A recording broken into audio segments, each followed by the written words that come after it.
Je vous invite à vous abonner et à déclencher la petite cloche des notifications puis de cocher sur l'onglet Toutes pour recevoir une alerte lors de la publication de nos nouvelles vidéos.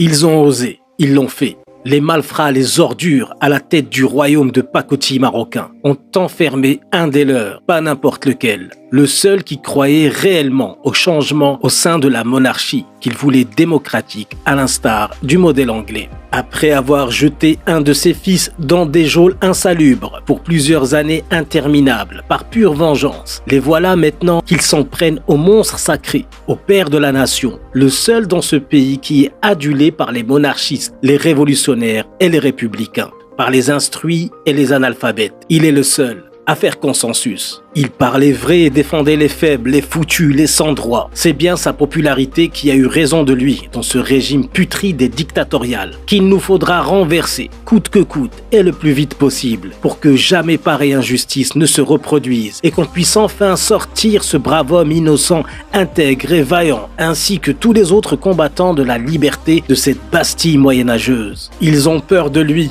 car il est respecté et bien plus populaire que le dictateur Mohamed VI. Dans un régime démocratique, il serait président ou premier ministre, mais pas dans le pays des minus et des détritus que le diable a doté de pouvoirs autocratiques où règne l'inversion des valeurs. Leur presse poubelle le salait nuit et jour. De sa réputation légendaire, ils ont voulu en faire un moins que rien, un clown politique. Mais malheureusement pour eux, le peuple sait reconnaître les siens et il est adulé, applaudi dans la rue, dans les réunions de toutes sortes. J'en suis témoin et le pays tout entier peut en témoigner. Mohamed Ziane est la star politique du petit peuple et des bourgeois. Il est aujourd'hui enfermé pour avoir défendu les gens du RIF, les prisonniers politiques tels que Taoufik Bouachrin, Boulkas Keita, Nasser Zefzefi et tant d'autres que nous ne pourrons citer, faute de temps, tant le régime enferme d'une manière industrielle les citoyens de ce pays maudit. Il est aujourd'hui enfermé pour avoir exprimé ses opinions sur nos réseaux et ceux de nos confrères, qui n'avons comme seule ambition que de porter la liberté d'expression au paroxysme de ce qu'elle doit être, un droit fondamental et inaliénable.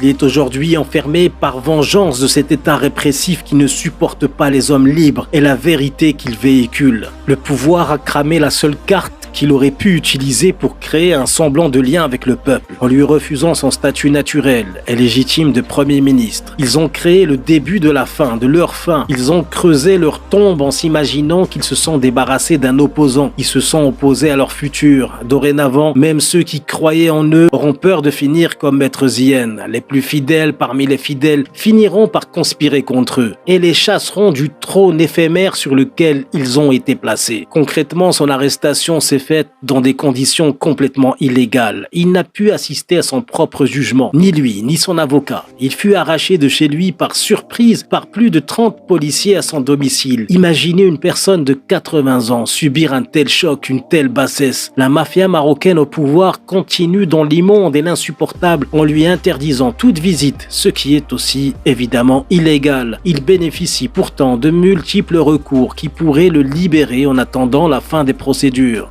Je vous laisse ici en lien en haut à droite la vidéo sans citer toutes les charges aussi risibles que fausses retenues contre lui. Le dégoût et la lassitude ne m'inspirent guère pour répéter toutes les ignominies déjà citées auparavant. Mais bien évidemment, tout le monde sait qu'il est enfermé pour avoir critiqué le pouvoir et pour rien d'autre. Encore une fois, le régime se montre impitoyable dans ses agissements en lui retirant tous ses droits. Allez, Amnesty International, Human Rights Watch, LDH et tous les défenseurs de droits humains, les journalistes, faites votre travail, sauvez l'honneur de cet homme de 80 ans qui risque de finir ses jours en prison dans des conditions exécrables. Celui qui est devenu certainement le plus âgé des prisonniers politiques a en fin de compte gagné le combat contre ce pouvoir inique et diabolique. Il les a gagnés en ne se soumettant pas. Fiers, ils ne pouvaient baisser la tête. Ils n'ont pu le convaincre de devenir esclave parmi les esclaves et soumis parmi les soumis. Ils n'ont pu le corrompre car il est incorruptible. Mohamed Ziane, en plus d'être l'ancien bâtonnier et ministre des droits de l'homme que tout le monde connaît, était un proche, un ami de la famille. que mon père appréciait et respectait au plus haut point. Il est celui qu'on appelait avec Dounia dans les moments de doute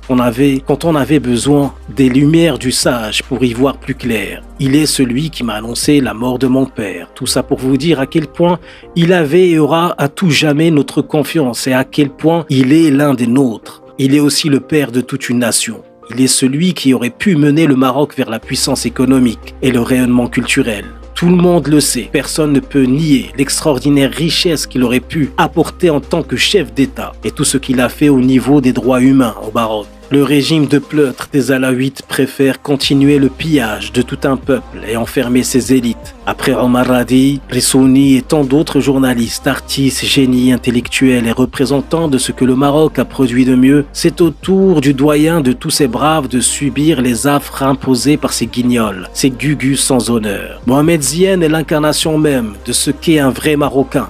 Authentique, d'origine, comme on dit au pays, un être fier, intelligent, instruit et épris de liberté. Nous sommes tous des Berbères, fiers descendants de la race d'Abdelkrim al-Khattabi. Nous avons tous connu l'envahisseur, Alaouite, actuellement au pouvoir, qui sans la protection de forces étrangères en échange de nos terres, n'aurait jamais accédé au trône qu'on leur a inventé. La République marocaine a bien existé et a bien plus de légitimité et de sens que leur monarchie de pacotille. Mais Mohamed Zienne, tout en connaissant l'histoire, voulait être le pont entre le présent et le passé, entre les monarchistes et les républicains. Il était celui qui voulait faire exister une sorte de réconciliation nationale, générationnelle et territoriale. Personne ne sait par quel miracle il a réussi, mais il l'a fait. Il est l'incarnation du consensus, que le dictateur Mohamed VI ne semble même pas comprendre, tant les facultés intellectuelles semblent lui manquer pour comprendre un schéma politique aussi complexe que vital. Son entourage non plus n'a pas l'air d'être très informé de ce qui aurait pu les sauver, ces policiers qu'il a placés à ses côtés pour gouverner à sa place. Le souverain est trop préoccupé par ses amourettes et son pillage, en bonne et due forme, du peuple marocain pour s'embêter avec nos histoires. Messieurs les dictateurs, les fossoyeurs, les sales criminels de masse, les traîtres à la nation, vous avez désormais devant vous la pire opposition qui n'a jamais été donnée à une dictature de supporter. Avec cette arrestation, vous avez déclenché la tempête qui va vous renverser. Si nous ne faisions point de politique auparavant, nous allons commencer dès aujourd'hui en fondant le mouvement de la liberté, créé exprès pour vous faire dégager du pays pour instaurer une république démocratique au service du peuple marocain et non au service des voleurs que vous êtes. Nous allons vous faire dégager, tous autant que vous êtes, et vous passerez à votre tour devant les tribunaux marocains. Contrairement à vous, nous ferons respecter la loi et vous ne paierez que pour les crimes que vous aurez commis et non pour des accusations mensongères et misérables qui sont devenues vos signatures. Préparez-vous à la tempête que vous ne pourrez arrêter. Les millions de Marocains à l'intérieur et à l'extérieur du pays vont enfin mettre fin à vos injustices. Nous vous avons prévenu toutes ces années. Il est temps maintenant de mettre fin à votre règne de terreur. Chers Marocains, chers compatriotes, ce message s'adresse à vous tous. Il sera traduit bien évidemment en dialecte marocain et dans d'autres langues. Les non-marocains seront aussi les bienvenus dans notre mouvement. Il suffira de défendre la démocratie, l'empathie et la liberté. Nous voulons d'une république démocratique et chasser la monarchie. Pour tous ceux qui sont d'accord pour ce projet, je vous invite à reproduire le hashtag Frisienne sur tous les réseaux, car tout le monde se rappellera que c'est avec l'incarcération du valeureux Mohamed Zienne que naquit la révolution marocaine. N'oubliez pas que seuls nos efforts communs feront la révolution de demain. Force et honneur.